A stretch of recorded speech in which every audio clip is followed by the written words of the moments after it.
of it not really speaking to you after a tour down in New Zealand a few years back.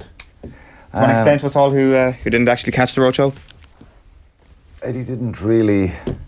I probably frustrated him a little bit, and just he didn't want to engage with me too much. He picked me a fair bit, but didn't want to chat to me too much. But that's not his fault. It was probably more my fault. Yeah, it's an interesting coach-player dynamic. The full thing is up on YouTube if anybody wants to catch it. But we do want to get into this weekend's game. And Ronan O'Gara this morning in the Examiner, because Adrian always mentions Roger on a Friday, so I said I may as well do it as well. Just makes a very obvious point, and he admits that it's an obvious point, that Joe Schmidt is a Kiwi. In previous iterations of playing New Zealand, it'd be a little bit of guesswork going into them. That's really removed when you've got a fella who's got so much inside information.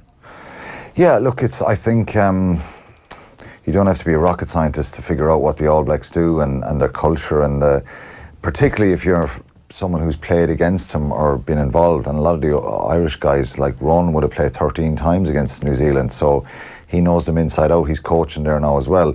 Joe obviously coached there. He knows the culture, and so it's not kind of rocket science. There's no kind of secrets that they know. One thing that I know, and any of the Irish guys who ever played against New Zealand would know, is they can blow you away, they can intimidate you, they can bully you, they have an aura about the jersey, and they use that aura and intimidate and maybe set a standard that sometimes teams can't live, and then before you know it, the game is gone and you're 20-30 points down, and they're so efficient and good with the way they play. So I think anyone who likes rugby would probably be an All Black fan. It's very understandable because they're probably the greatest team, the rugby team that have ever played. Are they beatable? Well, you have to get a hell of a lot of stuff right to get a result anytime anybody beats New Zealand in any era. So they're a very dominant side, and there's a lot of pride and tradition in that jersey. So you have to kind of overcome that stuff to deal with, can we get 15 guys out in the field and get a plan in place? Mentally, you've got to believe and have that confidence, and I think the Irish team have, that's what got them that kind of success. We've come close a number of times. 2013 was the heartbreak right at the end when Crotty scores in the corner. So thankfully we've beaten. We've kind of got that banana, or that potential banana skin that we always spoke about. And but Joe Schmidt, he does so much analysis and assessing of every team he plays anyway. So this will be, there's nothing different about this. He'll be looking at little ways of any sort of weaknesses or maybe cynical little things they do to give that information to these players to be careful about clean-outs or blocking or, lines of running that they do. So. What will have those kind of chats been like this week? What was the big focus in your perspective? I think, and I'm not privy to what they've said this week, but I haven't watched New Zealand, and I'm talking about that pressure that they put on in attack and defence. One thing that they do, and technically it's not legal, is off scrums, and Beauden Barrett scored a try against Ireland, a game in the Aviva 2 years ago, where he takes the ball incredibly flat off a scrum, and he got past Sexton, because he's so quick, and he scored under the post. Sexton got back and grabbed him going over the line, but it was a try. He scored. They take the ball so flat, which is by the letter of the law. It's illegal.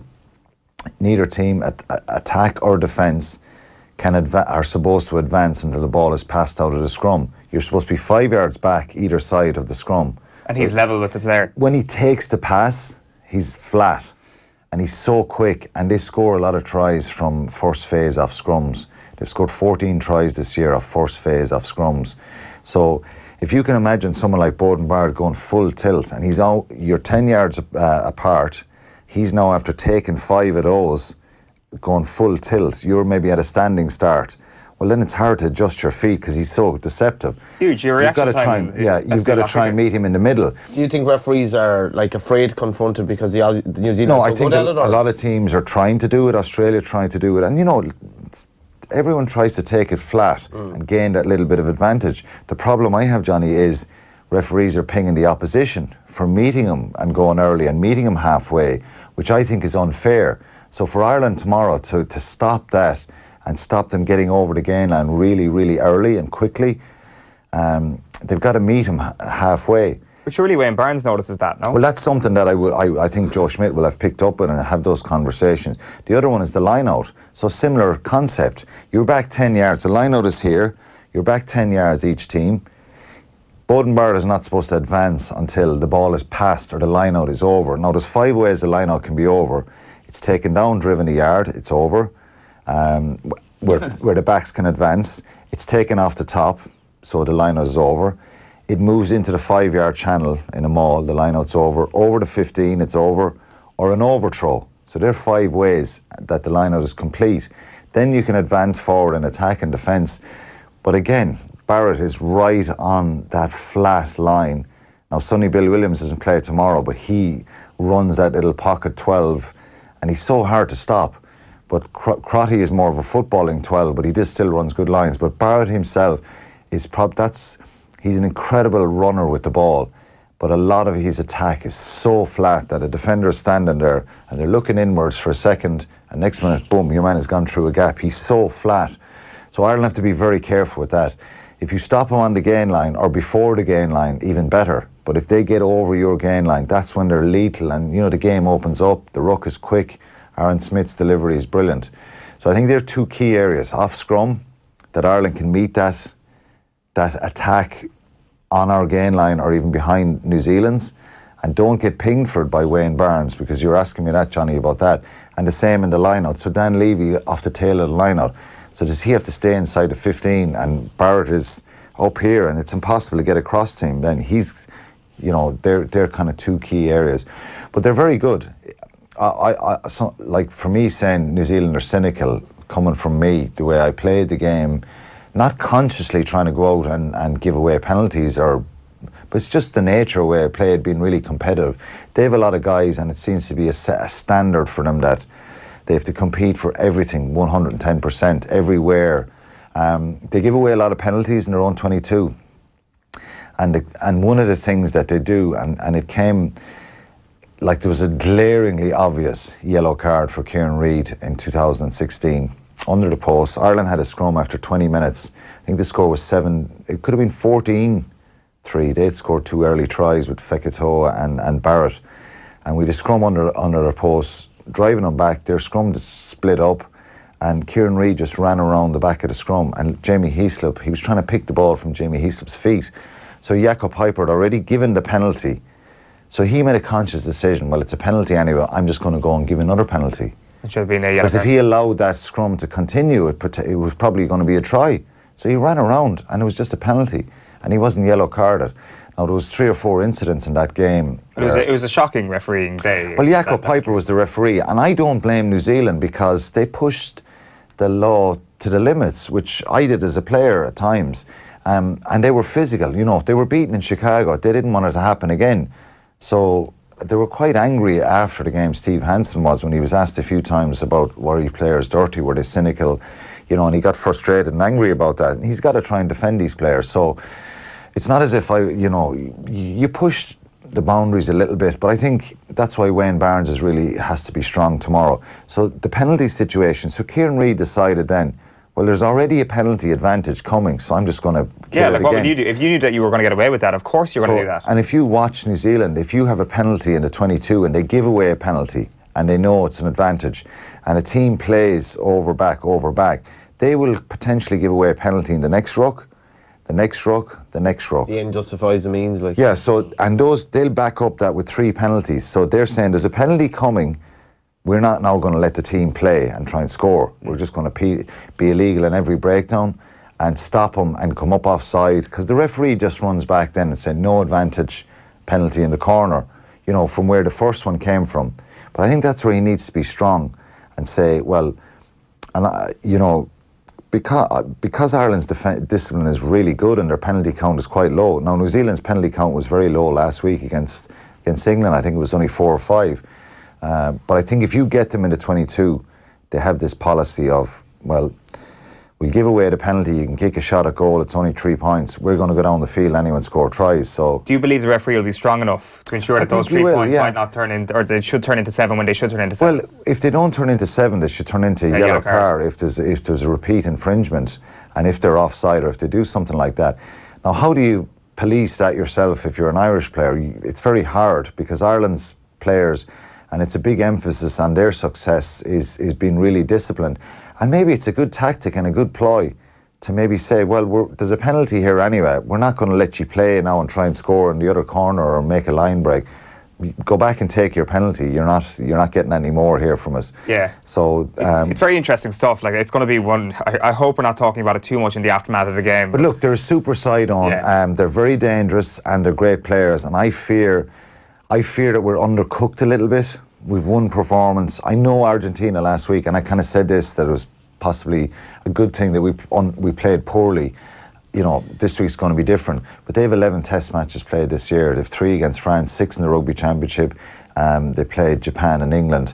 So are they tired? Are they fatigued? Are they thinking about holidays? No, they're looking at this one now and saying, well, we get the job done here and we can go to Italy next week and we can make a few changes and enjoy that week better.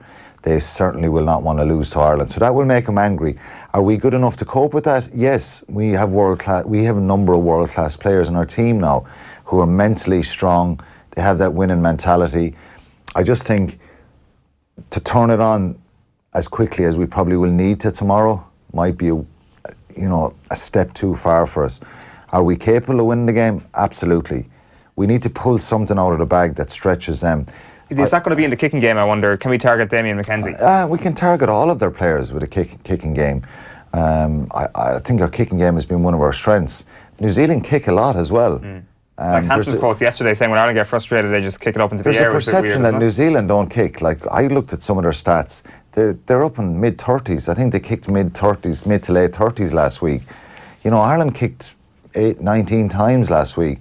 Eddie Jones did this a few years ago against England, when we played England over in Twickenham, and I went and I checked the stats, and England actually were a team that kicked more than Ireland. So sometimes you need to know your numbers and your facts. New Zealand kicked the ball a fair bit. Now, we know their incredible ability to go the length of the field and score tries. So it'll be really interesting, and I think physically Ireland have to watch and match Whitelock and Retallick. They're their enforcers, and they're 2 key players that they break up mauls. They're very effective in breakdown. They're very physical in their carries. They give a lot of good points of contact for New Zealand to attack off. Reid as well, if he has a big influence in the game, I think, when he plays well and goes forward well, New Zealand play well. So there's an emphasis on James Ryan, Toner, Stander. Our back row need to play well too, and Levy as well, to be physical on Sevilla. Physical at the breakdown. So if we can frustrate them, like England did last week. England got on their faces and frustrated them. Yeah, are we going to win? Ultimately. I don't know. I think we may lose by a couple of points. Are we capable of winning? Yes. Would I be surprised if we won? No.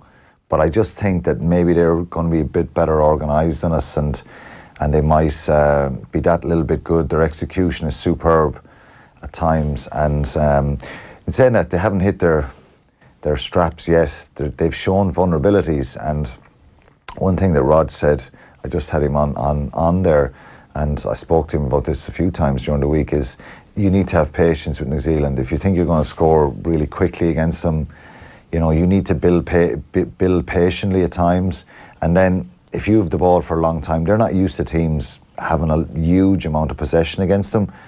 That's where hopefully you can ask a few questions. So Ireland have to be clinical, and if a chance or two comes, I just think of Chicago 2 years ago, and why did we win the game?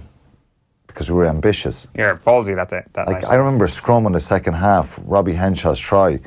We were in our own half on the touchline. You think normally the ball is going to go back to the 10 and we're going to kick downfield or try and punch it up the middle and look for a kick. We went right to the touchline with Zebo. He chips the ball through. We force Sevilla in behind his own goal line, and we score a try from it. And I remember thinking, this is a bit of a turning point mentally for this group and for the perception of where we go after teams. So there's going to be times tomorrow where they have to have a little bit of ambition. You throw the ball around willy-nilly, you get punished as well. So I'm not advocating for that, but I think South Africa beat them a month or 2 months ago. maybe 6 weeks ago in the Rugby Championship in Wellington with probably 30-35% possession. And it reminded me of that match at times that South Africa just went and had that ambition to attack and really stretch New Zealand.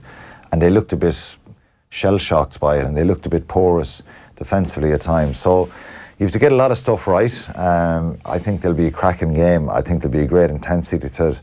And the man in the middle is kind of crucial to that, Wayne Barnes, that he polices it well for both sides, because Ireland are not squeaky clean in everything they do either. I'm sure Wayne Barnes will. I'm sure he's been listening to everything that's been said this week, and he knows exactly the importance of the referee. Yeah, but he's a good referee. Like, he is a good referee. I think one area concern sometimes is allowing that contest to the breakdown. He doesn't allow a contest sometimes, so that doesn't suit Ireland. One turnover can change a game, you know. So we'll see. It should be a cracker anyway.